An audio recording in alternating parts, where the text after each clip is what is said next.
여러분들이 저에게 사람이 죽으면 자신이 죽었다는 것을 알 수 있는지에 대해서 물어보셨습니다. 우리가 교통사고를 당하든 아니면 비행기 사고, 자연재해, 질병으로 인한 죽음에 이르렀을 때 내가 죽었다는 것을 알 수 있는가? 여기에 대한 많은 궁금증을 가지고 있습니다. 오늘 주제는 죽으면 자신이 죽었다는 것을 알 수 있는가? 여기에 대한 내용으로 말씀을 드리겠습니다. 우리가 죽게 되면 의사로부터 사망 선고가 내려지게 되면 영혼은 이 육신으로부터 분리가 됩니다. 아주 빠른 속도로 분리가 되죠. 육체에서 영체가 빠져나온다라는 것입니다. 이때에는 너무나 순식간에 일어나기 때문에 자기가 죽은 줄을 알지를 못합니다. 영혼이 육체로부터 분리가 되어 공중에서 자기의 몸을 쳐다봅니다. 그런데 여기에는 굉장히 슬프다 이런 감정이 들지 않습니다. 그냥 분리되어 있다는 거죠.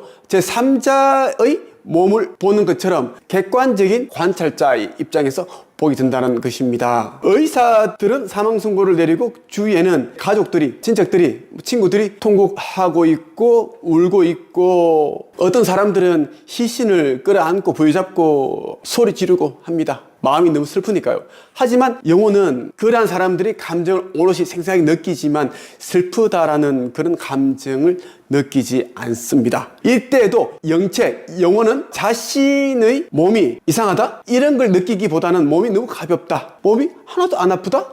내가 원하는 대로 움직일 수가 있고 공중에 뜰 수도 있고 이동할 수도 있고, 이런 것에 굉장히 좀 신기해합니다. 그러면서 자신이 살아있을 때 생전의 모습과 비슷한 이런 영체를 가지고 있기 때문에 절대 죽었다라고는 생각을 못한다라는 것이죠. 우리가 죽게 되면 살아있을 때와 감각이 비슷한데 아주 예민해집니다. 시력이 어마어마하게 좋아지죠. 저 아주 멀리에 있는, 심지어 다른 도시, 다른 나라에 있는 친척이나 친구들, 가족의 모습이 눈에 다 보입니다. 그리고 아무리 멀리 떨어져 있어도 그들이 하는 소리가 귀에 다 들어온다는 것이에요. 자신이 듣고자 하는 그런 소리들은 아주 생생하게 들려옵니다. 모든 감각들이 너무나 예민해지기 때문에 절대 죽었다는 것을 인지를 못합니다. 이때 저승사자라고 하죠. 인도령이 찾아옵니다. 영혼이 자신이 죽었다는 것을 인지하지 못하고 자신의 육신을 보면서 당황스러운 모습을 보이면서 혼란에 빠져 있을 때, 그때 인도령이 찾아옵니다. 말 그대로 죽은 사람을 다른 차원으로 영계로 인도해가는 영혼입니다. 인도령이 찾아와서 영혼에게, 망자에게, 이제는 너는 이승 사람이 아니다. 죽었다. 그러니 이제는 이승에서의 연을 끊고 정리하고 나와 함께 저승으로 가야 된다. 그 설명을 해줍니다. 이때 대부분의 영혼들은 혼란스러워하고 죽었다라는 것을 인지를 못해요. 왜? 자신의 몸은 너무 멀쩡하고 오히려 더 건강하고 더 가볍고 에너지가 넘치는 완벽한 몸이기 때문에 절대 죽었다라는 것을 알지 못한다라는 것입니다. 그래서 계속 인도령은 설득을 하는 거예요. 당신은 죽었다.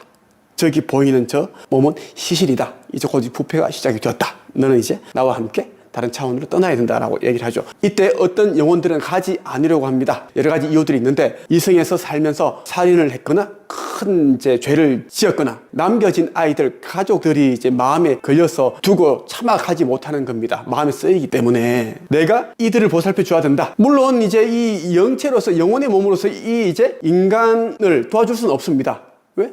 물리적인 몸이 없기 때문에요. 그럼에도 불구하고 마음이 불편한 거예요. 그래서 안 가려고 하는 영혼들이 있고, 또 다른 영혼은 또 너무 큰 죄를 지었기 때문에 조상들에게 혼날까봐, 그리고 염라대왕과 같은 신으로부터 재판을 받아서 지옥에 떨어질까봐 무서워서 못 간다라는 겁니다. 그런데 대부분의 영혼들은 인도령이 설명을 해주면 따라갑니다. 이때 우리 이승의 시간으로는 49일에서 한 60일, 70일 정도의 시간을 주죠. 자신이 태어난 고향에서부터 다녔던 학교들, 친구들과 함께 어울려 놀았던 추억이 있는 곳, 행복했던 그런 기억들이 있는 곳, 가족들, 친척들 있는 그런 장소들을 다 돌아다니면서 이승에서의 연을 정리를 하기 시작을 합니다. 그리고 자신의 장례식장에도 참관을 하죠. 멀리 떨어져서 자신의 시신을 운구해가는 운구차도 보고요. 장례식장에 어떤 사람들이 왔는지도 살펴봅니다. 이때는 슬픔, 억울함, 상처 이런 감정이 들지 않고 아주 그냥 객관적인 제3자의 시선에서 바라보게 됩니다. 그리고 가족들을 다 일일이 찾아가보죠. 그들이 내가 떠났음에도 불구하고 얼마나 잘 살고 있는지를 보면서 잘 살았으면 좋겠다라는 생각을 합니다. 그렇게 해서 이승에서의 삶을 정리를 합니다. 그리고 인도령의 인도를 받아서 영계로 바로 가는 것이 아니라 영계에 가기 전 세계가 있습니다. 그런 차원이 있죠. 각자가 지은 카르마, 업보에 따라 그리고 자신의 기질 이런 부분들에 따라 가는 곳이 다 달라요. 우리 지구에도 뭐 수많은 나라들이 있고 수많은 도시들이 있겠죠. 그것처럼 저쪽 세계에서도 다양한 그런 차원이 있고 세계가 있습니다. 그렇게 해서 그곳으로 떠나게 된다는 것입니다. 대부분의 영혼들은 시간이 지나면서 자신이 죽었음을 인지를 하지만 그렇지 못한 경우도 있다는 것을 여러분들이 아시면 좋겠고요. 생전에 영성 공부와 그리고 뭐 신성, 사후 세계에 대한 공부를 한다든가 생각을 많이 하신 분들은 훨씬 수월하게 다른 차원으로 넘어가게 됩니다. 그렇지 않은 사람들은 이 이성과 다른 세계가 너무나 무서운 곳으로 여겨지기 때문에 발걸음이 잘 떨어지지 않게 된다라는 겁니다. 그래서 우리가 현생을 살 때 자기 개발, 주식 공부, 부동산 공부, 승진, 자기적 공부 이런 것만 하는 게 아니라 오히려 영적인 세상에 대한 공부를 많이 하는 게 다음 생을 준비하는데 훨씬 유리하다라는 것입니다. 이번 영상에서는 인간이 죽으면 자신이 죽었다는 것을 알 수 있는지에 대한 주제로 말씀을 드렸습니다. 오늘은 고층 건물에서 투신 후 죽기 1초 전에 나타나는 현상에 대해 이야기해 드리겠습니다. 교통사고와 비행기 사고로 죽기 전에도 거의 같은 현상이 나타납니다. 지금 제가 들려드리는 놀라운 이야기는 실화입니다. 2022년 7월 18일 콜롬비아에서 번지 점프를 즐기려던 20대 여성이 신호를 착각해 장비 없이 뛰어내리다 사망하는 사건이 발생했습니다. 50m 높이의 다리에서 한 여성이 추락해 사망한 일인데요. 당시 근처에 있던 한 목격자는 그녀가 뛰어내리는 순간을 촬영해 틱톡에 공개한 바 있습니다. 사고의 경위는 이랬습니다. 번지 점프 업체 직원이 안전 장비를 착용한 채 대기하고 있던 사망한 여자친구의 남자친구에게 뛰어내리라는 신호를 보내게 됩니다. 그런데 그녀는 자신에게 보낸 신호라고 착각하게 되죠. 그래서 그대로 뛰어내렸던 겁니다. 당시 그녀는 안전 장비를 착용하지 않은 상태였습니다. 현장에 있던 사람들은 모두 놀라 황급히 아래로 떨어진 현장으로 달려갔습니다. 이후 심폐소생술 등 다양한 방법으로 그녀를 살리기 위해 시도를 했습니다. 하지만 안타깝게도 현장에 도착한 소방당국은 바로 사망 판정을 내렸습니다. 그런데 믿을 수 없는 일이 일어났어요. 그녀의 부검 보고서에 따르면 그녀의 신체가 땅에 닿기 전에 이미 심장 마비로 사망한 것으로 확인된 겁니다. 이 말은 그녀가 실수로 아래로 뛰어내린 뒤에 바닥에 닿으려는 그 찰나 순간에 그녀의 영혼이 육신을 빠져나갔다는 겁니다. 5년 전 경남 양산에서 아파트 외벽 보수 작업을 하던 40대가 추락해 사망한 안타까운 일이 있었습니다. 아파트 외벽 보수 일을 하시는 분들은 지루한 일을 반복적으로 하기 때문에 졸음이 쏟아지는 겁니다. 그래서 음악을 켜놓고 일을 하시는데 아파트 주민이 음악이 너무 시끄럽다며 화가 나 보수 작업하던 인부의 밧줄을 일부러 칼로 끄는 것입니다. 우리가 고층 건물, 고층 빌딩에서 투신을 하게 되면 죽기 1초 전에 이런 현상을 겪게 됩니다. 총 3가지 현상을 겪게 되는데요. 첫째, 투신할 정도면 뛰어내리기 전에 두려움 같은 건 거의 없다. 그렇습니다. 고층 건물에서 20층, 30층 이 정도의 높이에서 뛰어내린다는 것은 어마어마한 용기를 필요로 합니다. 그 용기가 어디서 왔을까요? 더 이상 살고 싶지 않다는 그런 마음. 이 삶이 너무 힘들기 때문에 고통스럽고 괴롭기 때문에 슬프기 때문에 삶을 마감하고자 고층 건물로 올라간 거죠. 그 상황에서는 절대 두려움을 느끼지 않습니다. 어떻게 하면 조금 더 빨리 이 삶을 살면서 벗어날 수 있을까? 이런 생각으로 가득 차 있습니다. 그렇기 때문에 투신하는 사람들은 뛰어내릴 때 전혀 두려움, 무서움을 느끼지 않는다라는 겁니다. 두 번째, 투신 후 바닥에 닿기 1초 전에 영혼이 육신을 빠져 빠져나간다. 앞서 말씀드렸던 번지점프 사건에서도 그렇고요. 높은 위치에서 떨어져서 사망한 사람들이 부검 결과를 보면은 심장마비로 죽은 경우가 굉장히 많습니다. 그것은 우리 육체가 땅에 닿으려는 그 순간에 1초 정도 전에 영혼이 빠져나간다는 겁니다. 영혼이 빠져나가는 순간 심장마비가 오게 되죠. 왜 이렇게 되는가? 우리를 창조하신 창조주께서는 우리에게 어떤 극심한 고통을, 무서움을 느끼지 않도록 하기 위해서 그렇게 만들어 놓으셨습니다. 그래서 높은 곳에서 투신을 했을 때 얼마나 고통스러웠을까를 많은 분들이 생각을 하시는데, 정작 그 당사자들은 고통을 느끼지 않습니다. 사후세계에 대한 이야기를 하시는 분들, 사후세계, 영적인 세계에 대한 많은 책들을 읽어봐도 우리 육신이 바닥에 닿는 그 순간에 우리 영혼이 재빠르게 육체 바깥으로 나간다라는 것을 알 수 있습니다. 오래전에 미국에서 쌍둥이 빌딩이 비행기 충돌 사건으로 인해서 무너졌던 일이 있었습니다. 그때 많은 사람들이 그대로 그냥 창문을 열고 그대로 그냥 바깥으로 뛰어내렸습니다. 왜? 너무나 뜨겁기 때문에 뛰어내렸을 때 느끼는 그 두려움보다 이 뜨거움이 더 무서웠기 때문입니다. 이때도 투신 후 바닥에 닿기 1초 전에 영혼이 육신을 빠져나갔다라고 보시면 됩니다.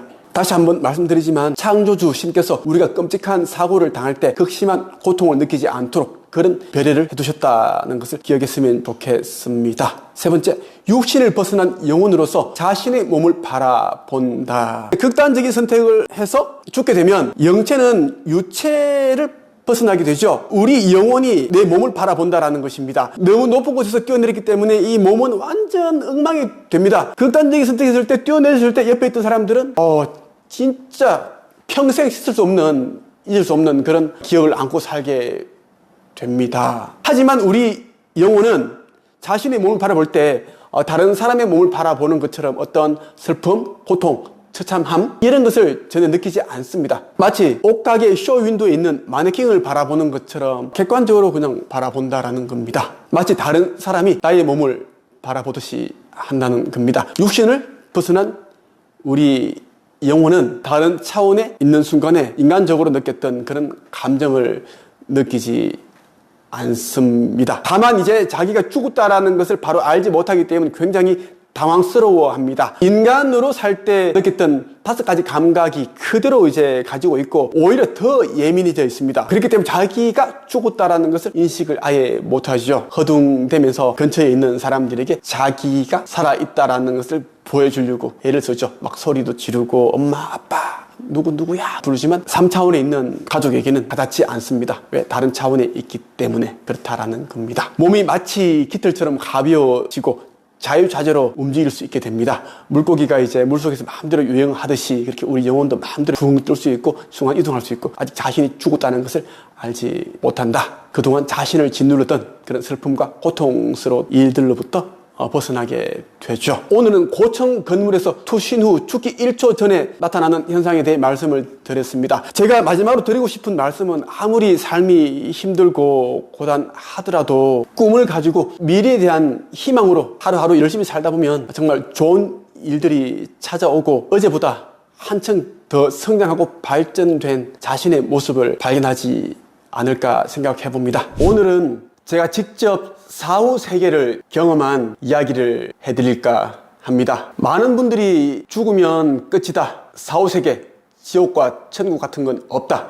이렇게 생각들을 하세요. 저는 실제로 사후 세계를 경험을 했고 이 세계와 이승과 똑같다라는 것을 제 눈으로 직접 보고 왔습니다. 제가 최근에 꿈을 꿨는데요. 죽은 사람들이 그러니까 이승에서 사망 선고를 받고 저승에 있는 사람들이 너무나 많았습니다. 제 옆으로 뒤로 수백 명, 수천 명의 사람들이 줄지어 서 있었습니다. 제 옆을 보니까 20대 후반의 청년이 휠체어를 타고 있었고요. 그 옆에는 여자친구로 보이는 아가씨도 한 명도 있었습니다. 연인인 것으로 보이더라고요. 꿈속에서는 굳이 누군가가 설명을 해주지 않아도 스스로 알게 됩니다. 하나같이 얼굴이 무표정하고 어둡고 âm 울하더라고요. 이제 4, 5세기에 왔기 때문에 영계로 가기 전 단계에 있는 겁니다. 우리가 죽었다고 해서 바로 영계로 가는 게 아니라 영계에 가기 전 차원에 저는 서 있습니다. 수많은 사람들과 함께. 저 앞에 보니까 한 분이 개표구에서 표를 확인하고 있더라고요. 죽은 사람들이, 영혼들이 그 표를 보여주고 검사를 받고 지나가고 있었습니다. 앞에 있는 영혼들이 지나갔고 제 순서가 되었습니다. 제가 들고 있는 표를 보여주었습니다. 그런데 표를 확인하는 그 남자분이 표정이 좀 이상하더라고요. 당황스런 그런 기색이 역력했습니다. 이게 아닌데? 왜 이런 표가 여기 있지? 이런 표정이었습니다. 제가 물었습니다. 제 표가 뭐 잘못되었나요? 왜 그런가요?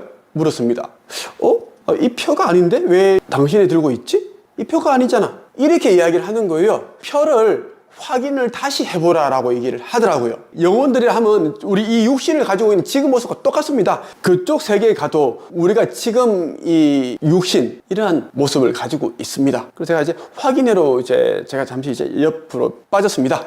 이렇게 보는데 이제 뭐 건물도 있고 빌딩도 있고 바닥은 이제 보도블록 있죠. 좀 대리석 같은 그런 다 깔려 있습니다. 똑같아요. 이성과 똑같습니다. 저기 보니까 이제 파라솔을 펴놓고 이제 소세지, 어묵, 간식거리를 파는 사람들이 있더라고요. 젊은 아가씨 3분이 그곳에서 팔고 있더라고요. 그래서 제가 이제 가서 물었습니다. 저 개표구에 가니까 저 남자분이 이 표가 이상하다고 좀 확인을 하라고 하더라. 제 표가 어떤가요? 한번 봐주세요 하니까 이제 여자분들이 그래요? 저희가 받을게요. 포도님은? 진짜 이상하다는 거예요. 진짜 이상하다? 나 이런 표 처음 본다? 색깔도 이상하고? 그런 겁니다. 그때 제가 받았던 표가 이제 기억나는 게 214번인가 그랬습니다. 200번 됐어요. 214번. 그러면서 여자들이 하는 말이, 아저씨 정말 운 좋은 줄 아세요. 정말 잘 됐네요. 통과 안 해도 됩니다. 오히려 잘 된 거예요. 그러는 거예요. 한편으로 보니까 또 이제 제가 그쪽으로 보니까 사람들이 계속 지나가는 거예요. 그 관문이요, 관문. 우리가 이제 표를 확인받고 극장 안으로 들어가죠. 영화를 보기 위해서. 좀 그 안은 좀 어두컴컴하죠. 똑같습니다. 어두컴컴하더라고요. 그 들어가는 입구 쪽은. 이쪽은 조금 이제 환한데, 그곳에 제가 안 가도 되니까 좀 마음이 좀 편한 그런 어떤 안도, 감도 들더라고요. 그래서 제가 이제 개표구에 표를 확인한 남자한테 다시 표를 보여줬습니다. 그랬더니 이제 그 남자분 하는 말이, 이 표에 오류가 있다. 번호에 오류가 있다. 그래서 통과하지 못한다. 들어갈 수 없어요. 하는 거예요.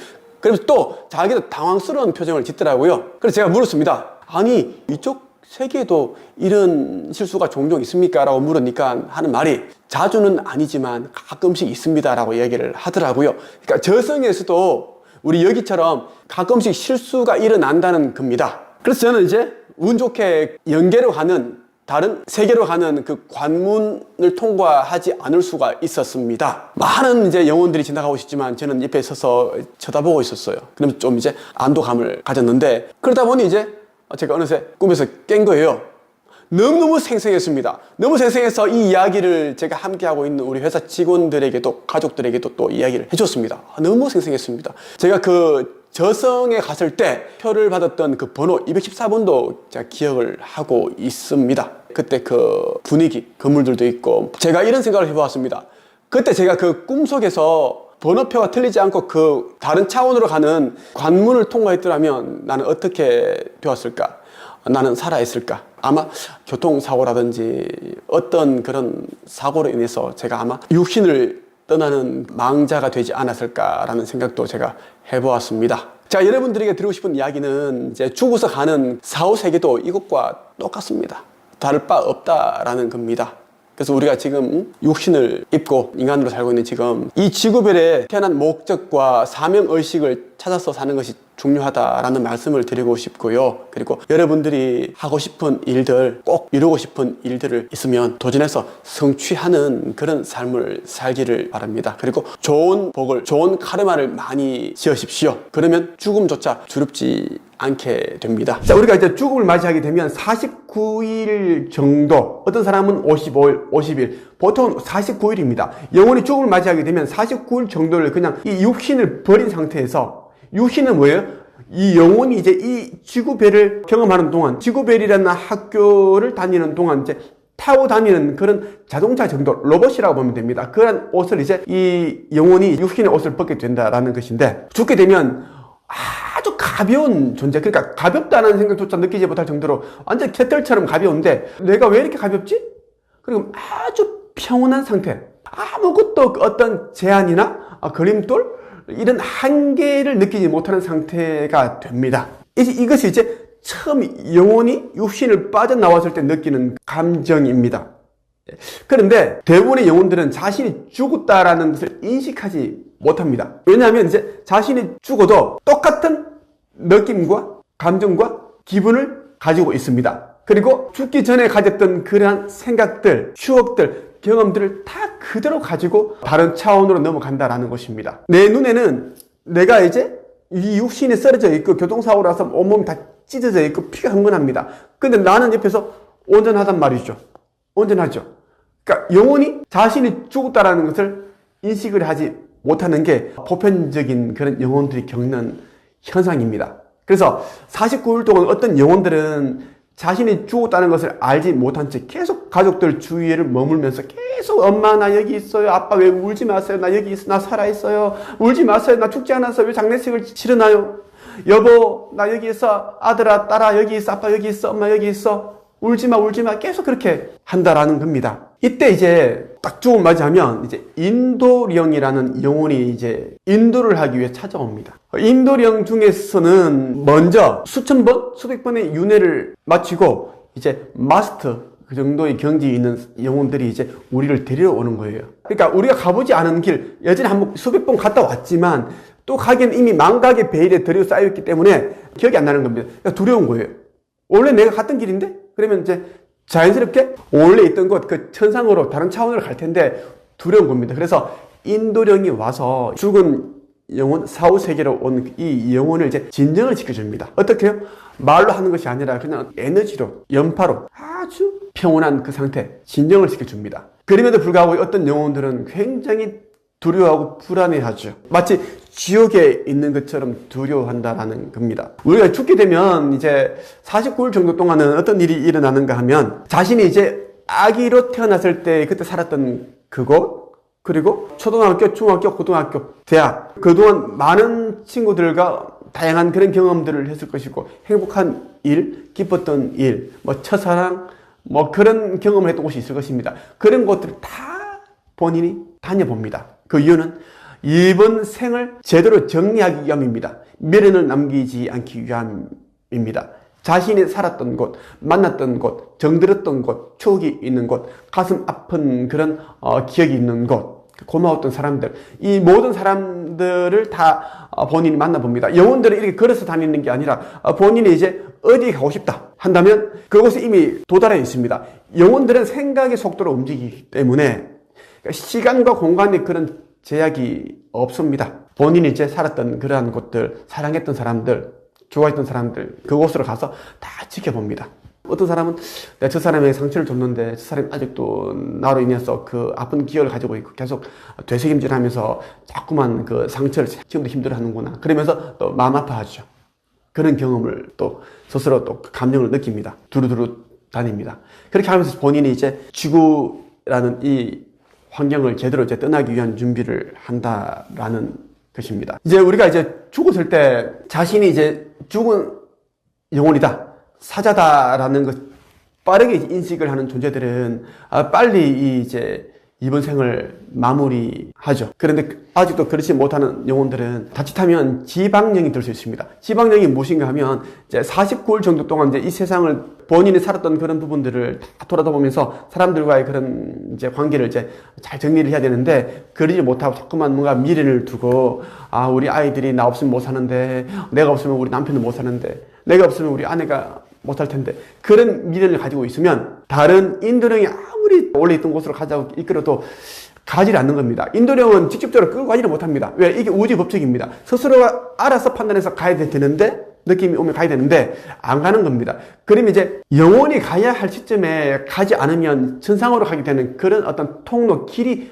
닫히게 됩니다. 그러면 이제 못 간다라는 것이죠. 그러면 지방령이 됩니다. 그곳에 계속 갇혀 있는 그런 귀신이 된다라는 것이. 그러면 다른 사람들, 가까웠던 사람들, 그 사람들을 계속 괴롭히게 되는 그런 초자연적인 현상들, 자꾸만 안 좋은 일이 생긴다든가 그런 일이 일어나게 되죠. 그래서 누가 죽었으면 조금 그리워하지 말고 불안해하지 말고 자꾸만 그냥 우리는 잘 있으니까, 우리는 행복하게 잘 살 테니까 염려하지 말고 이제는 정말 원래 있던 곳으로 가서 행복하게 잘 지내고 있어라, 그렇게 얘기를 해줘야 됩니다. 우리도 곧 따라갈 테니까. 그렇지 않고 계속 징징 짤고 울고 그러면 계속 뒤돌아보죠. 못 갑니다. 그럼 같이 있게 되죠. 같이 있게 되면 결과적으로는 조금만 안 좋은 그런 개입을 하게 되죠. 그것이 조금만 우환이 생긴다라는 건, 누군가 죽게 되면 안 좋은 일이 생기는 게 그런 일들 때문입니다.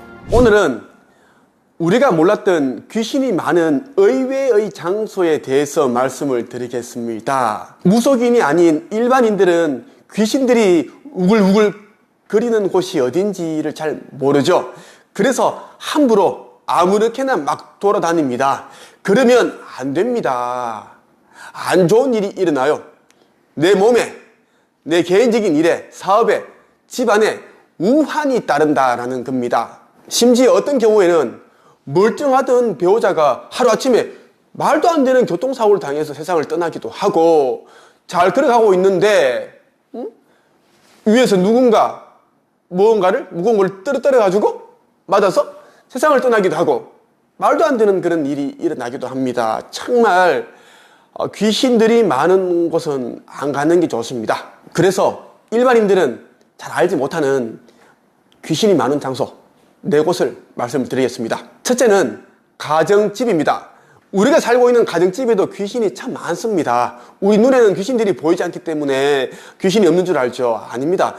여러분들이 잠을 자고 있으면 그 귀신들이 옆에 앉아서 쳐다보기도 하고, 천장에서 머리카락을 길게 늘어뜨리면서 장난도 치고, 여러분들이 앉아있으면 어깨 위에 올라와서 앉아있기도 하고, 뭐 별의별 장난을 다 친다라는 거예요.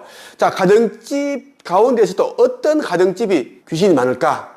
정리정돈이 안 되어 있는 지저분한 집입니다. 정리정돈이 안 되어 있는 집에는 귀신이 많다고 보시면 돼요. 네, 귀신들은 그 지저분한 걸 좋아합니다. 그리고 악취가 나는 걸 좋아해요. 귀신들도 똑같이 소리를 듣고 눈으로 보고 그리고 코로 후각으로 냄새를 맡습니다. 귀신들은 악취가 나면은 굉장히 좋아한다라는 겁니다. 그래서 우리가 4, 5세계를 경험하신 분들이 말씀을 들어보면 지옥과 같은 곳에 다녀오면 그곳에 아주 냄새가 난대요. 이 세상에 있는 어떤 냄새보다 더 악취 심한 그런 냄새가 난다는 거예요. 그것처럼 우리도 이제 집에 아무렇게나 하면 지저분하고 버릴 거 제대로 안 버리고 엉망으로 이제 그렇게 정해놓고 살면은 귀신들이 너무너무 좋아한다라는 겁니다. 두 번째는 잔치집입니다. 이상하죠? 잔치집은 사람들이 다 이제 축제의 분위기고 잔치하는 분위기인데 왜 그런 곳에 귀신들이 많아요? 이렇게 물어볼 수 있겠죠. 예, 우리 인간들에게 잔치 같은 분위기 좋습니다. 그런데 말이죠, 귀신에게도 잔치 분위기 너무너무 좋아합니다. 귀신들 사람들 많은 거 좋아합니다. 그리고 맛있는 음식들이 많은 것도 좋아해요. 예, 귀신들도 우리처럼 음식을 먹습니다. 다만 그들은 이제 그 음식이 담겨 있는 기를 흡양을 한다고 하죠. 그 기를 빨아먹습니다. 그래서 평소에 몸이 허약하거나 마음이 약하다, 심신이 약하신 분들은 사람들 많은 곳에 가지 않는 게 좋습니다. 뭐 파티장, 잔치집 안 가는 게 좋다라는 겁니다. 그 잔치집에 보면 이제 그 귀신을 볼 수 있는 그 영안을 가지신 분들은 이런 말씀을 하세요.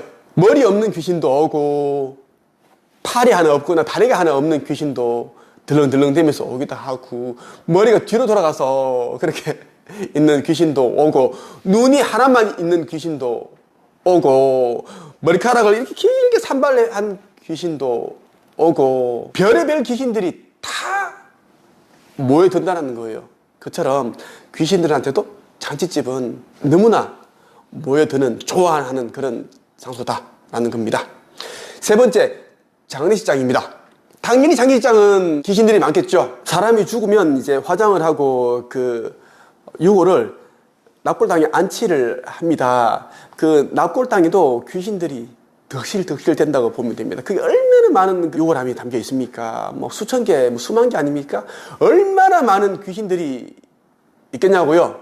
헤아릴 수 없습니다. 그 수효가 얼마나 많은지 다 헤아릴 수 없습니다. 귀신들은 장례식장 내지 이제 그 납골 땅이 자기들 집이기도 하고 휴식처, 쉼터이기도 합니다. 그래서 다 모여서 소통도 하고 다 그렇게 한다라는 거예요. 절대 장례식장은 꼭 가야 할 그런 게 아니면 안 가는 게 좋습니다. 그리고 꼭 가야 할 이제 장례식장이라도 자꾸만 뭔가 그 깨름직한 그런 느낌이 든다. 자꾸 뭔가 안 좋은 일이 일어날 것 같다. 그러면 무조건 안 가야 됩니다. 돈만 보내고 그렇게 안 가는 게 맞다고 저는 생각을 합니다. 꼭 갔다 오면 평소에 하지 않는 그런 생각을 하고 행동을 하고 뭐 몸에 안 좋다든가 뭐 그런 이상 징후를 보이시는 분들이 많았어요. 네 번째는 사람들이 오랫동안 드나들지 않았던 집과 건물입니다. 사람들이 한동안 살지 않아서 이제 방치되어 있는 그런 흉가 같은 그런 집은 귀신들이 많다고 보시면 돼요. 또 이런 곳들은 다른 곳보다 습합니다. 귀신들은 습한 것을 좋아해요. 우리 사람들은 뽀송뽀송한 곳을 좋아하죠.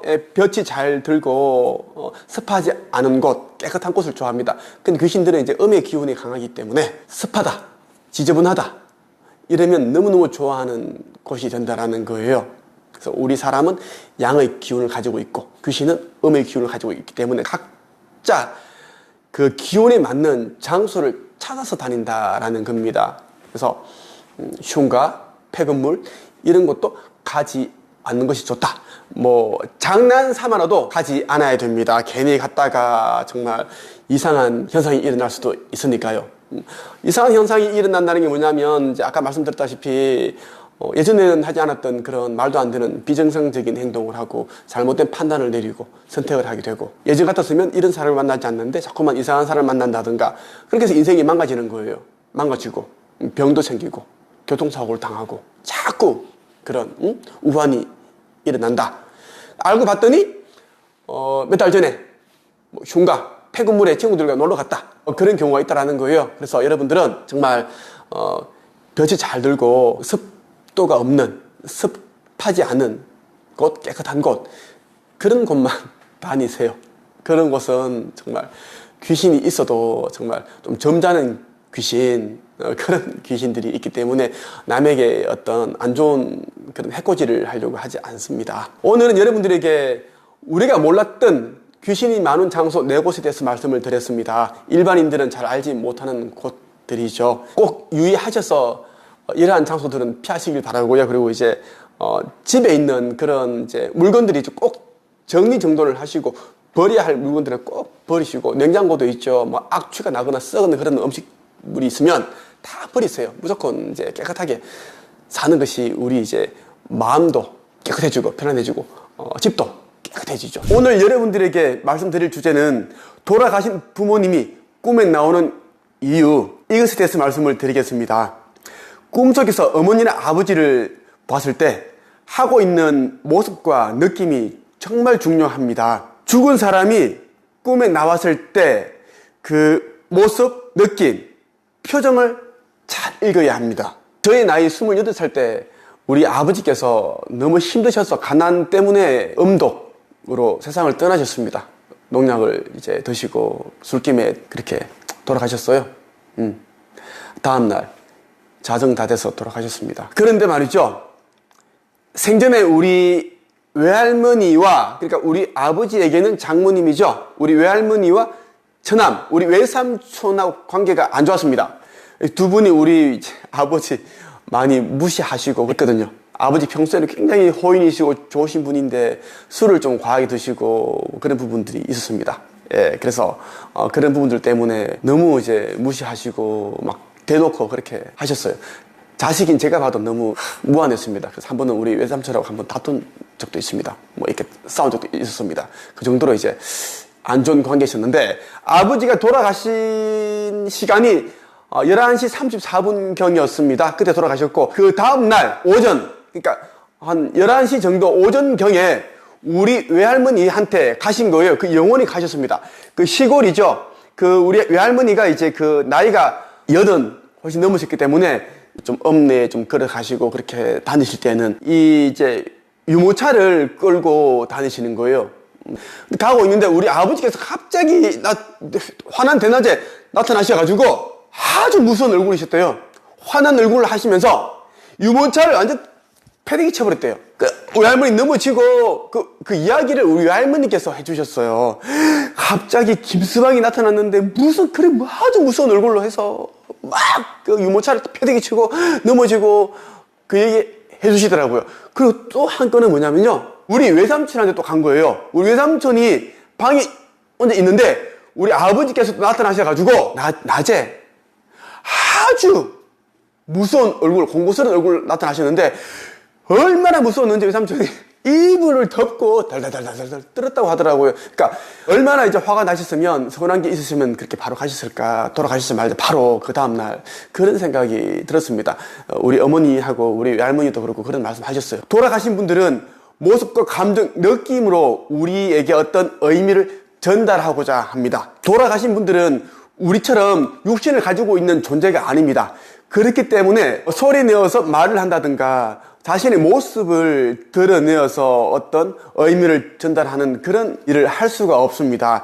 그분들은 항상 자신의 얼굴, 표정, 모습, 느낌, 기운, 이런 것으로 무언가를 전달하려고 하기 때문입니다. 그래서 꿈에 나왔을 때 환하게 웃고 계시는지, 아니면 어둡고 칙칙하게 울고 계시는지, 화가 난 표정을 지으시는지, 서운한 그런 모습을 보이는지, 이러한 것을 아주 디테일하게 눈여겨보는 것이 중요합니다. 얼굴이 어둡고 추운 듯한 모습을 하고 있으면 안 좋습니다. 불길한 예감이죠. 안 좋은 일이 일어난다고 보시면 됩니다. 그런데 꿈에 나오신 분들이, 어머니나 아버지가 살아 계실 때처럼 환하시고 건강한 모습이라면 좋은 곳에 계신다고 믿어도 됩니다. 좋은 곳에 계시다가 우리를 보기 위해, 우리가 보고 싶어서 그렇게 오셨다. 내 걱정은 하지 마라. 나는 좋은 곳에서 편안히 잘 있다. 이 이야기를 해주고 싶은 겁니다. 돌아가신 분들이 꿈에 나오는 경우는 불길한 일, 조심하라는 뜻도 있고요. 아니면 곧 좋은 일이 일어날 거다. 항상 매사에 조심해라. 이런 또 메시지를 전달하기 위해 오시기도 합니다. 그런데 대부분의 꿈들은 좋은 일들보다는 이제 불행한 일이 일어나기 앞서서 이제 미리 알려주기 위해 꿈에 나타나는 경우가 많습니다. 돌아가신 분이 꿈에 나왔을 때는 항상 그 얼굴 표정, 감정, 모습, 분위기, 이러한 것들을 봐야 한다는 말씀을 드리고 싶고요. 돌아가신 분이 꿈에 나왔을 때 다음 두 가지를 눈여겨보시길 바랍니다. 첫 번째, 아무 말 없이 근심 있는 표정으로 바라보는가입니다. 걱정이 있는 시선으로 바라보는 경우도 참 많습니다. 그리고 어떤 동작을 하시는데, 어떤 모습을, 액션을 취하시는데 도대체 나에게 무슨 말씀을 하시는지, 어떤 메시지를 전달하고자 하시는지 도대체 알아들을 수가 없다. 이런 경우도 참 많습니다. 꿈에서는 말로서 대화를 하는 게 아니라 상대와 나는 이제 어떤 의미를 전달하고 받을 때는 감정 내지 어떤 텔레파시로 그렇게 소통하게 되어 있습니다. 그래서 상대가 굳이 말을 하지 않아도, 어떤 모습을 취하지 않아도 우리가 그냥 알 수 있죠. 이것이 우리가 이제 4, 5세에 가면, 영계에 가면 소통하는 그런 방식인데, 꿈도 똑같다라는 겁니다. 그런데 돌아가신 어머니나 아버지께서 나타나셨는데 자꾸만 근심 있는 표정으로 나를 쳐다보신다. 걱정이 가득한 그런, 수심이 가득 차 있는 그런 얼굴 표정이다. 그러면 정말 안 좋은 일이 일어난다. 이럴 경우에는 한번 자신의 주변을 돌아봐야 됩니다. 하고 있는 일, 사업, 그리고 어떤 인간 관계, 이런 부분들을 두루두루 살펴보고 정말 감정에 치우치지 않는 평정심을 찾는 게 중요합니다. 작은 사건이 큰 사건이 되죠. 우리 처음에는 이제 말다툼으로 시작을 했는데 나중에는 칼부림 사건도 일어나고, 또 술자리에 갔는데 술을 1차에서만 마무리했으면 좋았는데 너무 분위기 좋아서, 기분이 좋아서 2차, 3차까지 갔다가 폭행 사건에 같이 연루가 된다든가 아니면 뭐 또 어떤 살인 사건 이런 일이 일어나기도 하죠. 그래서 그러한 부분들을 알려주기 위해서 돌아가신 분들이 나타납니다. 자신이 걱정하는 듯한 얼굴 표정, 감정을 드러내 보임으로써 자식에게 전달하는 거죠. 조심하라 라는 겁니다. 두 번째는 꿈속에서 물이 흐르지 않고 고여있는 환영, 이미지를 보여주는 경우도 있습니다. 물은 위에서 아래로 흘러가는 것이 정상입니다. 이것이 자연의 이치죠. 그런데 물이 흐르지 않고 어떤 흐름도 느껴지지 않습니다. 이것은 삶의 어떤 좋은 일이나 나쁜 일이 일어날 수도 있다는 것에 대한 메시지예요. 반대로 물이 잘 흐르고 자신의 마음이 시원하고 즐겁다면 분명 좋은 일이 일어날 징조입니다. 고민거리가 해결이 되고 지금 어떤 힘든 일 때문에 정말 너무나 진짜 걱정하고 그래 왔는데 그러한 일들이 사라짐을 뜻합니다. 자, 꿈속에서 찝찝하고 자꾸만 불길한 그런 느낌이 들게 하는 꿈이 있으면 분명히 그러한 일이 일어날 것이고 뭔가가 시원하다, 개운하다, 행복하다, 좋은 일이 일어날 것 같다 이런 꿈들은 정말 그 느낌 그대로 일어납니다. 꿈속에서 물이 흐르지 않고 고여있다 그럴 경우에는 정말 조심해야 된다라는 겁니다. 돌아가신 부모님께서는 조상께서는 여러분에게 뭔가를 알려주기 위해 오시는 겁니다. 그분들이 할 일이 없어서 찾아오는 거 아닙니다. 그분들이 찾아올 때에는 어떤 전달 사항이 있으니까 오는 거예요. 그래서 부모님이 내 꿈에 나오셨다. 그 모습이, 그 표정이, 그 감정이, 그 기운이 어떠했는지를 잘 보십시오. 잘 보면 그것에 다 해답이 있습니다. 앞으로 일어날 그런 불길한 일들에 대한 대응책 그런 것, 그리고 지금 힘든 가운데 있다면 또 곧 좋은 일이 일어날 거다. 힘들더라도 잘 헤쳐나가라. 그런 메시지들이 다 담겨 있다라는 겁니다. 돌아가신 분들이 꿈에 나오는 경우는 정말 불길한 일을 앞두고 있을 때 많이 나타나신다. 물론 이제 좋은 일을 앞두고 있을 때 알려주기 위해 오시는 경우도 많지만 돌아가신 분들이 꿈에 나타났을 때는 그냥 쉽게 가볍게 여겨서는 안 됩니다. 항상 메시지를 던져주시기 때문입니다. 오늘 여러분에게 정말 중요한 이야기를 해드릴 겁니다. 우리가 몰랐던 귀신을 부르는 5가지 행동에 대해서 말씀을 드리겠습니다. 귀신을 데리고 다니는 사람들은 공통적으로 이러한 5가지 행동을 하고 있습니다. 저는 직업상 많은 사람들을 만나서 상담하고 교육하고 있습니다. 제가 가장 상대하기 힘든 사람들이 무기력한 사람, 우울증에 빠져 있는 사람, 부정적인 사고에 빠져 있는 사람, 이런 사람들이 굉장히 대하기 힘든데요. 그 이유는 그 사람들이 내면 안에 자기 영혼만 있는 것이 아니라 다른 영혼들이 같이 있기 때문에 그런 행동을 한다는 겁니다. 평소에 하지 않던 그런 행동을 하는 사람들, 그분들을 유심히 살펴본다면 오늘 제가 알려드리는 이 귀신을 부르는 5가지 행동 그대로 아마 들어가 있을 겁니다. 바로 들어가겠습니다. 첫째, 집에서 붉은 조명 또는 촛불을 켜놓고 기도하기. 많은 사람들이 이제 집안에 붉은 조명을 켜놓습니다. 그리고 촛불을 켜놓고 기도를 하고 있어요. 이러한 이제 행위가 귀신을 부르는 행동입니다. 대부분 사람들은 이것이 귀신을 부르는 의식이라는 것을 모르고 있어요. 자, 이렇게 생각하시면 됩니다. 초는 자기를 태워서 주변을 환하게 밝혀줍니다. 그런데 말이죠, 우리가 일반적으로 생각했을 때 평소에는 초를 켜놓지 않습니다. 제삿날에 초를 켜기 때문에 귀신들은 초를 켜면 자기를 부른다고 생각을 합니다. 초를 켜는 행위는 귀신을 불러들이는 그런 의식이다라고 보시면 좋겠습니다. 초를 켜면 진짜 귀신이 옵니다. 그래서 초를 켜서는 안 된다는 말씀을 드리고 싶습니다. 아로마향 이런 초도 많이 켜시죠? 이것도 똑같습니다. 아로마향이니 뭐니 초는 초입니다. 이 초를 켜는 순간 불을 딱 당기는 순간 귀신에게 신호가 된다는 거예요. 그래서 귀신들이 찾아오게 된다라는 겁니다. 제사 지낼 때 향을 피우고 초를 켜게 됩니다. 이것은 뭐냐면 돌아가신 분을 이제 초대하기 위해서, 쉽게 말해서 귀신을 부르기 위해서 하는 행위입니다. 제사를 지낼 때 촛불 2개를 켜는데 그 이유가 신과 사람, 사후세계와 이성, 이 두 곳을 연결시켜주는 그 매개체로 생각을 하기 때문입니다. 초는 그런 상징적인 의미를 가지고 있습니다. 향을 피우는 것도 똑같이 귀신을 부르는 행동입니다. 장례식장과 제사를 지낼 때는 꼭 향을 피웁니다. 그래서 귀신들은 알고 있습니다. 아, 나를 부르는구나. 어서 가자. 그 우르르 귀신들이 이제 몰려간다라는 것입니다. 며칠 전에 한 분이 이런 이야기를 하시더라고요. 김 조사님이 제자 가운데 한 분, 이제 김수혜 작가가 미라클 팩토리 아트 앤 힐링 프로그램이라는 것을 이제 시작을 했는데, 며칠 전에 이제 한 8명, 10명 정도 사람들을 같이 하면서 붉은 조명?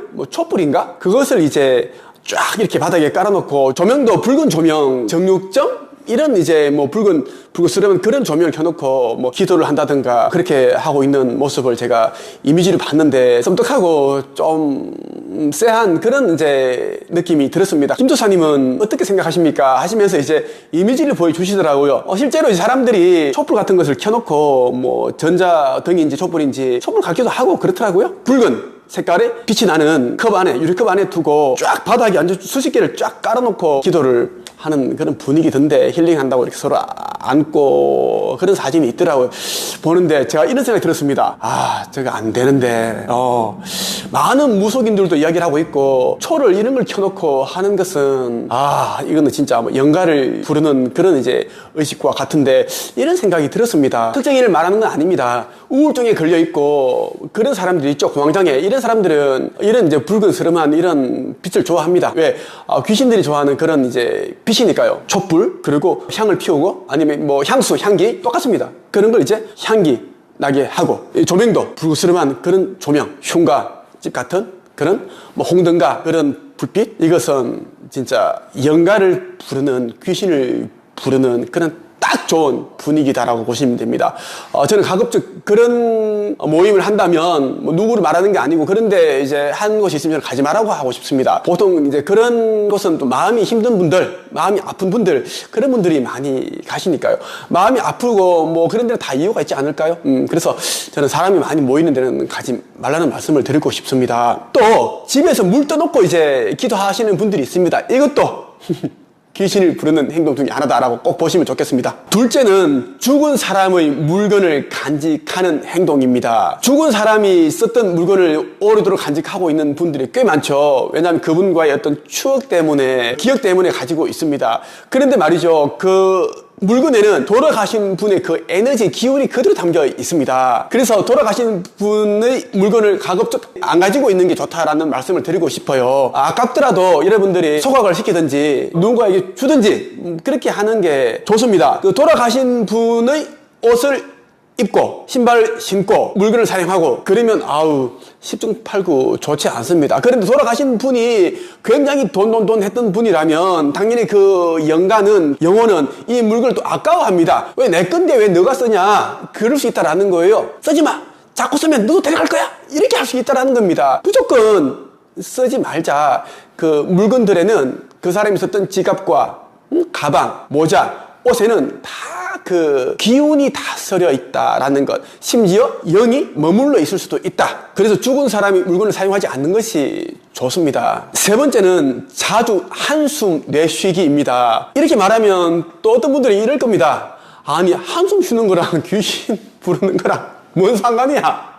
그럴 수 있습니다. 여러분 제 이야기를 잘 들어보세요. 네, 한숨을 내쉬는 것은 신이든지 도상신이든지 아니면 돌아가신 여러 영가, 영혼들, 귀신을 불러들이는 그 행동입니다. 우리가 우울증 오기 전에 보통 어떤 행동을 하시죠?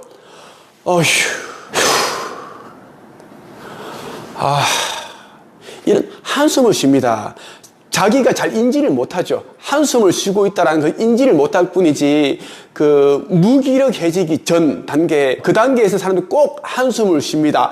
누가 보면은 정말 어떤 천장이 꺼질 것 같은 느낌, 큰 일이 일어나서 시리에 빠져 있는 그런 모습을 비춰줍니다. 그 정도로 정말 한숨을 쉰다라는 겁니다. 대부분 자기도 모르게 하는 행동이기 때문에 내가 언제 한숨을 쉬었지? 이걸 모른다라는 거예요. 무기력해지기 전에 한숨을 쉬는데, 근데 이 조금 더 이제 깊어지면 우울증이 오죠. 자꾸 이제 말수가 줄어들고 혼자 있고 싶어지고 사람들과 어울리기 싫어합니다. 예민해져 있어요. 그리고 긍정적인 생각, 희망적인 이야기보다는 자꾸만 긍정적이지 않고 자꾸 이제 부정적인 생각을 하고 말을 하고 굳이 안 해도 되는, 덜쳐내지 않아도 되는 그런 아픈 기억들을 또 덜쳐내죠. 결국은 뭡니까? 우울증이 깊어지고, 우울증은 제가 말했죠. 귀신병이라고. 귀신이 들어가기 때문에 우울증이 된 겁니다. 자, 우울증을 치유하려면 귀신을 내쫓아야 돼. 퇴마를 해서 내쫓을 수도 있지만 내가 이 육신의 주인이다, 주도적인 생각을 하고, 자, 그 영적으로 강해지면 귀신은 물러나가게 되어 있습니다. 한숨을 쉬는 행동은 정말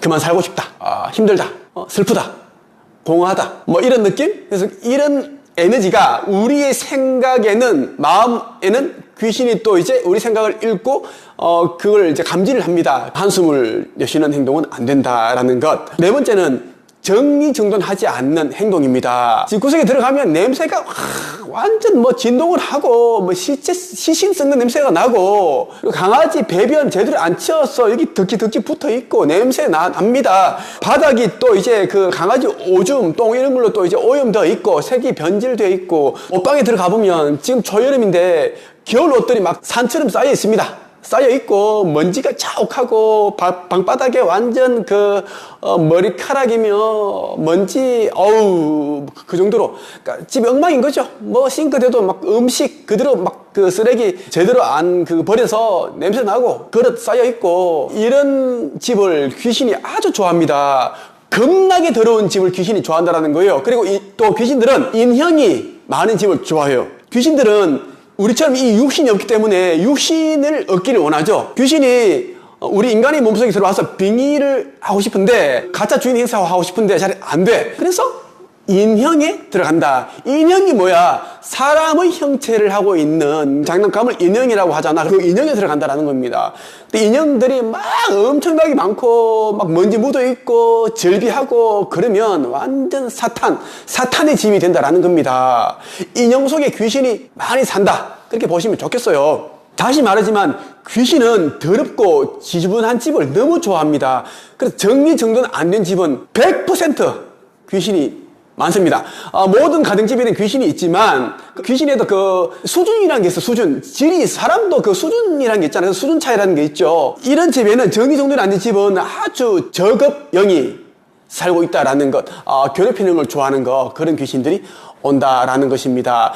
폐가 흉가 보세요. 얼마나 더럽습니까? 지저분합니까?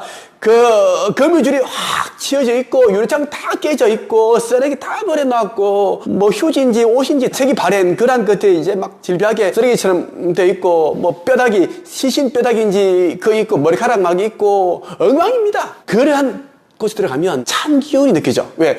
귀신이 있기 때문에. 귀신이 싹 지나가면 우리는 이제 양기를 가지고, 귀신은 음기를 가지고 있기 때문에 딱 부딪히면 감지가 되는 거죠. 감지가 되는 거죠. 소름이 돋는다는 거죠. 오싹하다, 습득하다. 그럼 나가야 돼. 그러다 이제 계속 있으면 귀신의 먹이가 된다라는 겁니다. 이상한 행동을 하게 된다라는 거죠. 당장은 아니지만 며칠 후에, 몇 달 후에 귀신이 이제 들어오게 되는데, 집구석이 엉망이고 집이 정리정돈이 안 되어서 냄새가 나고, 그런 집 주인들의 공통점이 뭐냐면 그 사람들이 마음속, 내면속도 지저분하다라는 겁니다. 온갖 쓸데없는 부정적인 생각들, 복잡한 생각들이 아주 얽혀 있습니다. 실타래처럼 얽혀 있기 때문에 잡생각이 많습니다. 10중 8구 우울증 걸려 있고, 아니면 우울증 초기 증세라고 보시면 됩니다. 정리정돈 잘하세요. 본인이 못하면 돈 한 몇십만 원 주면 정리정돈 잘하는 언니 아니면 누나들이 와서 해줍니다. 마지막으로 5째, 거울을 뚫어지게 쳐다보기. 자, 거울을 뚫어지게 쳐다보는 행동을 또 귀신을 부르는 행동이다라는 것입니다. 자, 여자분들 잘 들으세요. 하루에 몇 번씩 그 화장실 가서 볼일 보고, 손 씻고, 거울 이렇게 보고, 뭐 립스틱 바르고, 화장 좀 하고 하잖아요? 너무 자주 하지 마십시오. 잠깐 해야 되지. 너무 뚫어지게 장시간 동안 해버리면, 거울이라는 것은 귀문입니다. 귀문. 귀신이 통로다라는 것입니다. 보통 부신사바라 하든지 이제 귀신에 대한 이런 이제 영화를 보면은 꼭 거울이 자주 등장합니다. 거울 싹 지나가고. 왜? 거울이 아주 중요한, 귀신이 이제 우리 앞에 드러나게 하는 매개체, 역할을 한다라는 것입니다. 여자분들 정말 거울 조금만 보세요. 조금만 잠깐 여러분 거울을 많이 본다고 해서 거울을 뚫어져라 쳐다본다고 해서 뭐 호박이 수박이 되고 호박에 수박 그 줄이 꺼지고 그런 일은 절대 없습니다. 그래서 그거를 자주 장시간 봐서 귀신을 부르는 그런 행동을 하지 마십시오. 자신도 모르게 그러한 행동을 한다라는 것입니다. 그리고 출입문에 종을 달아놓는 것도 귀신을 부르는 행동이기도 합니다. 어서 오세요 귀신님, 어서 오세요. 보통 식당들 종소리 은은히 들리는 종소리, 그 소리 있죠. 귀신을 부르는 소리입니다. 또 이렇게 얘기할 수 있겠죠. 절에 가면 풍경 소리는 뭡니까? 그 소리 귀신을 부르는 소리 아닙니까? 물론 종소리가 귀신을 부르는 소리도 있지만 귀신을 쫓는 소리도 있습니다. 종소리라는 것이 두 개 다 그 역할을 한다는 것입니다. 그래서 절에 이제 그 풍경을 달아놓은 거예요. 물고기는 이제 눈을 뜨고 자, 항상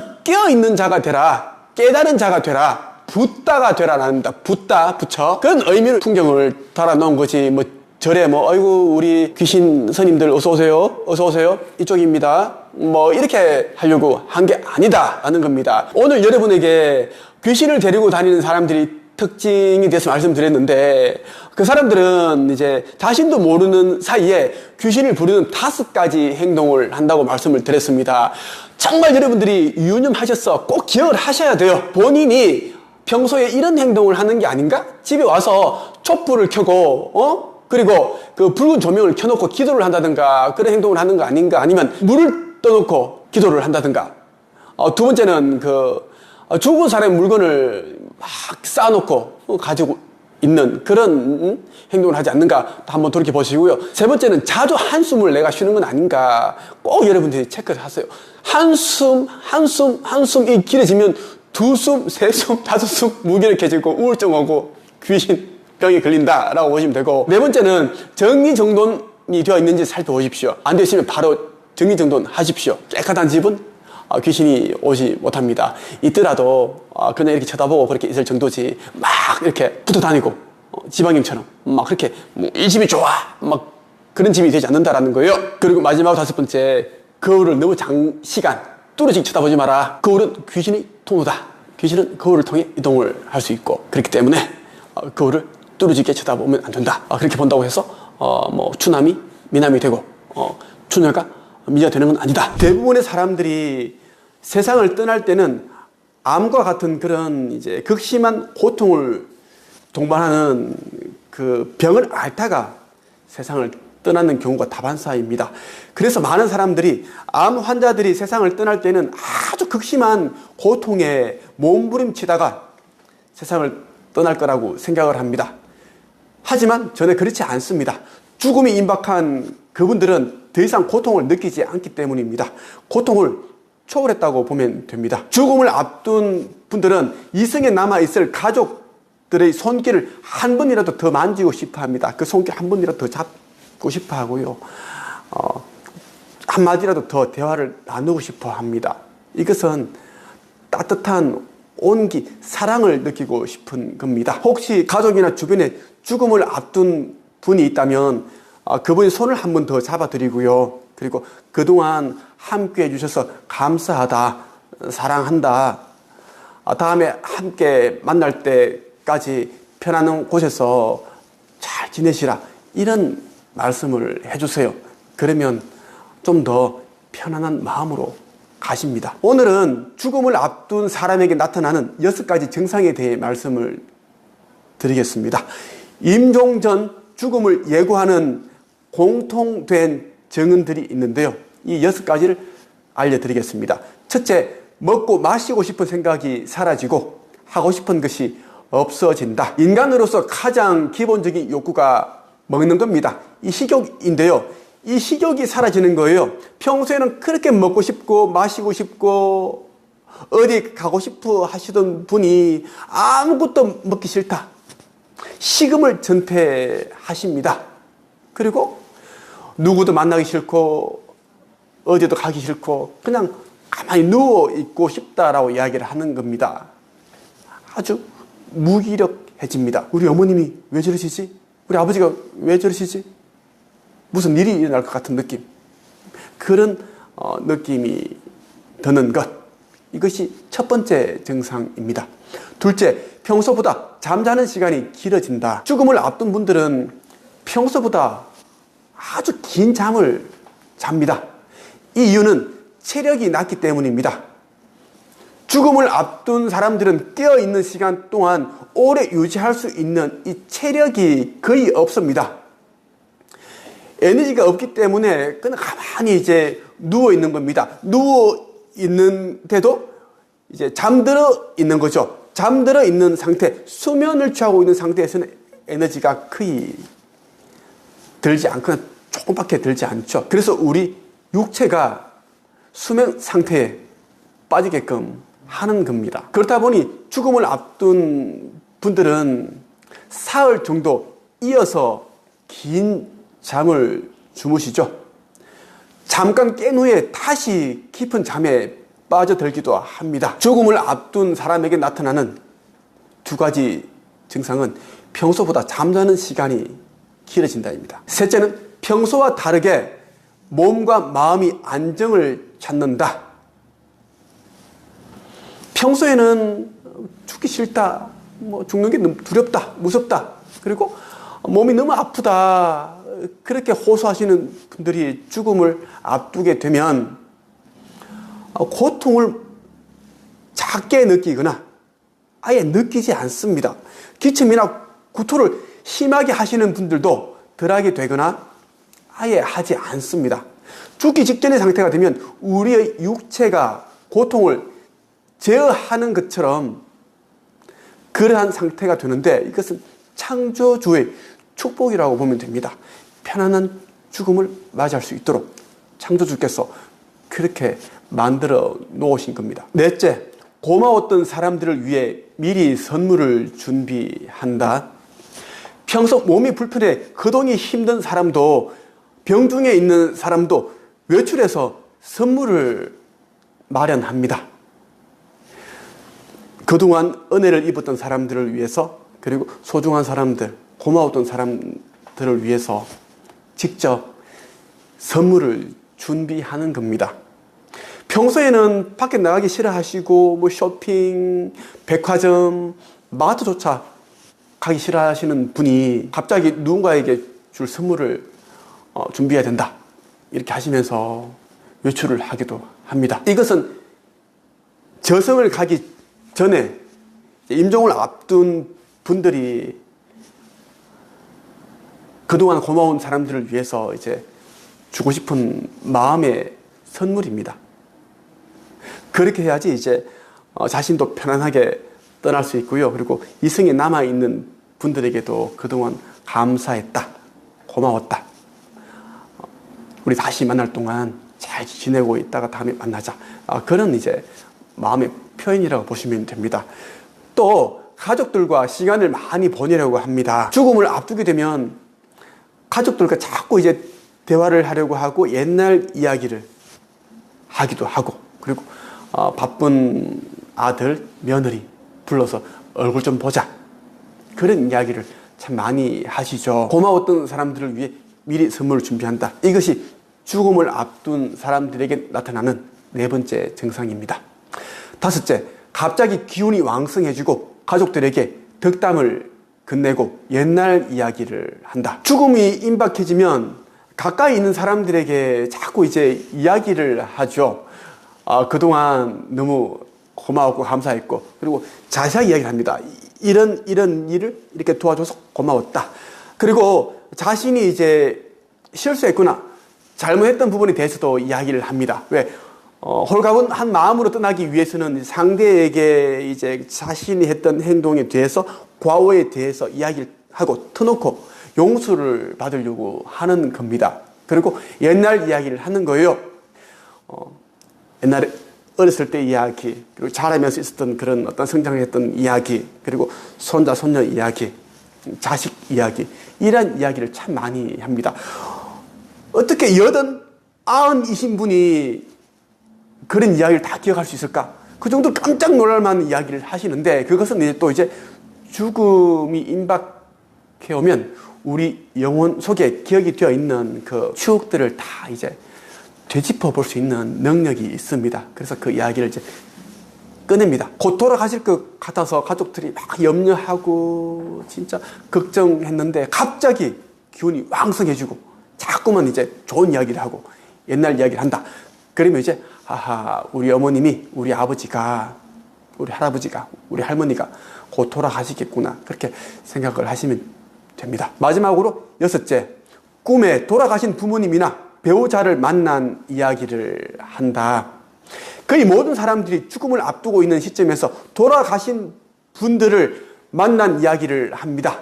즉 부모님이나 배우자, 친척들이 찾아왔다는 이야기를 한다는 거죠. 저희 외할머니가 5년 전쯤에 99세에 돌아가셨습니다.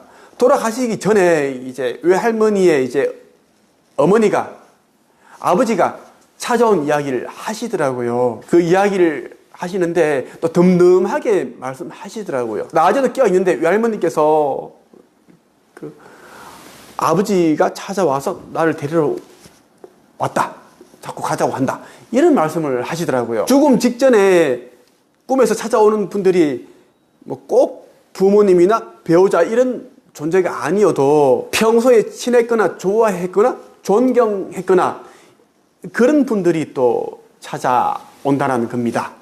이는 평소 자신을 아꼈던 분들이 임종하기 전에, 세상을 떠나기 전에 놀라지 않도록 죽음이 임박했다는 것을 알려주기 위해서 찾아오는 겁니다. 아버지가 찾아오는 이유는 이제 딸에게, 아들에게 너도 내가 있는 곳으로 와야 될 때가 되었다. 그래서 마음의 준비를 시키기 위해서 찾아오는 거죠. 아버지를 만나고 어머니를 만나면 굉장히 이제 반갑죠. 무섭지가 않잖아요? 반갑잖아요? 그러한 분위기를, 편안한 분위기를 조성하는 거죠. 때로 저승사자가 찾아왔다는 이야기를 하죠. 우리가 죽게 되면 인도령이 찾아오는데 인도령을 저승사자라고 말합니다. 어떤 분들은 이제 검은 갓을 쓰고 검은 옷을 입은 그런 저승사자가 찾아왔다라고 하죠. 그런 말씀들을 하는데 저승사자는 이제 각 나라마다 달라요. 각 나라마다 그 나라의 민족이 가는 사후세계가 다르기 때문에 또 이제 이 저승사자들이 입고 있는 옷, 복장들도 다 다르다라고 보시면 됩니다. 오늘 여러분에게 죽음을 앞둔 사람에게 나타나는 6가지 증상에 대해 말씀을 드렸습니다. 첫째, 먹고 마시고 싶은 생각이 사라지고 하고 싶은 것이 없어진다. 둘째, 평소보다 잠자는 시간이 길어진다. 셋째, 평소와 다르게 몸과 마음이 안정을 찾는다. 넷째, 고마웠던 사람들을 위해 미리 선물을 준비한다. 다섯째, 갑자기 기운이 왕성해지고 가족들에게 덕담을 건네고 옛날 이야기를 한다. 여섯째, 꿈에 돌아가신 부모님이나 배우자를 만난 이야기를 한다. 이렇게 6가지 증상에 대해서 말씀을 드렸습니다. 앞에서 언급해드린 6가지 증상이 나타나면 곧 돌아가시겠구나 하고 이제 마음의 준비를 하시면 좋겠습니다. 제가 마지막으로 드리고 싶은 이야기는 이제 가족이나 주변에 임종을 앞둔 분이 있다면 살아오면서 그분과 안 좋았던 일들, 뭐 기억들, 상처, 그러한 것들이 있을 겁니다. 그러한 것들을 계속 가지고 있지 마시고요. 그냥 풀어보십시오. 먼저 이야기를 꺼내서 이런 부분들은 내가 잘못했고 내 실수였다. 정말 죄송하다. 미안하게 생각한다. 정말 용서해달라. 그렇게 이야기를 하면 그분들은 이미 이제 죽음이 이미 다가와 있기 때문에 다 이제 용서하고 좋은 덕담을 또 건네고 그렇게 해주십니다. 또 그렇게 해야 또 떠나는 분도 마음 편히 다른 차원으로 저승으로 갈 수 있고 남아있는 분들도 마음 편하게 보내드릴 수가 있고 또 남아있는 생을 또 가벼운 마음으로 살아갈 수가 있다고 생각합니다.